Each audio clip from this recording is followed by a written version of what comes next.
ఇంకొక పక్కన support for tourism కింద అరకు రీజియన్ ఒక హబ్ తీసుకొని చేస్తున్నారు. దానికి కూడా స్వాగతం పలుకుతున్నా. రెండోది పులికాట్ లేక్. ఇక్కడ ఫ్లెమింగో ఫెస్టివల్స్ మనం పెడుతున్నాం.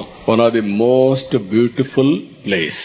ఈ బర్డ్స్, రేర్ బర్డ్స్ అతిథులుగా వస్తూ ఉంటాయి, మన గెస్ట్లుగా వస్తాయి, కొన్ని రోజుల నుండి మళ్ళా వెళ్ళిపోతా ఉంటాయి. ఈ సీజన్ లో ఫ్లెమింగో ఫెస్టివల్ ఉన్నది బ్యూటిఫుల్ ఫెస్టివల్. దాన్ని కూడా మనం ఉపయోగించుకుంటే పెద్ద ఎత్తున ఉపయోగపడుతుంది.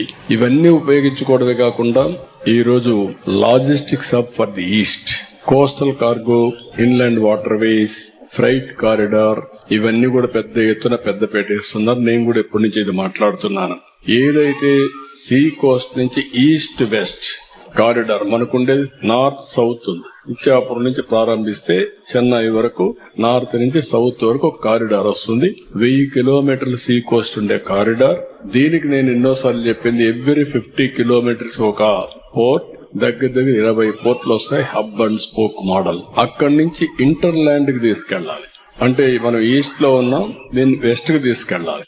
వెస్ట్ అనే కొందికి బెంగళూరు, లేకపోతే పైకి ఇంటర్ ల్యాండ్ పోయే కొందికి తెలంగాణ, ఛత్తీస్గఢ్, మధ్యప్రదేశ్, ఒరిస్సా, ఇవన్నీ తీసుకపోతే ఆంధ్రప్రదేశ్ పోర్ట్స్ కన్నిటికి కూడా ఫ్యూచర్ ఈజ్ ఒక ఈస్ట్ కోస్ట్ లో ఒక హబ్ గా తయారవుతుంది. దానికి ఊతం ఇచ్చే విధంగా ఈ బడ్జెట్ ఉంది.